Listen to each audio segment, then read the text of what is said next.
আমার তো result failed. কি? তোর ফিউচার ভবিষ্যৎ নিয়ে আমি কি করব? রেজাল্ট কখনো ফিউচারকে ডিফাইন করে না। ক্যাটরিনা কাইফ তিনি তো জীবনে স্কুলেই যান নাই। মিস ইউনিভার্স ঐশ্বরিয়া রায়, করিনা কাপুর, দীপিকা পাডুকোন তারা সবাই college drop out.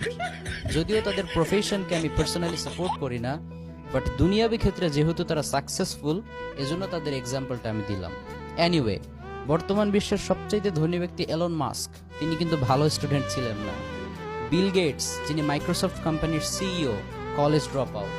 Steve Jobs Apple কোম্পানির CEO, college drop out. Even বিশ্ববিখ্যাত সায়েন্টিস্ট স্যার আলবার্ট আইনস্টাইন তিনিও কিন্তু ছোটবেলায় খুবই উইক স্টুডেন্ট ছিলেন। সুবহানাল্লাহ পড়েন। স্টুডেন্ট লাইফে অনেকেই খুব ভালো হয়, বাট প্রফেশনাল লাইফে গিয়ে তারা স্ট্যাবলিশড হতে পারে না। আবার স্টুডেন্ট লাইফে অনেকে অ্যাভারেজ লেভেলের থাকে, বাট তারাই পরবর্তীতে প্রফেশনাল লেভেলে গিয়ে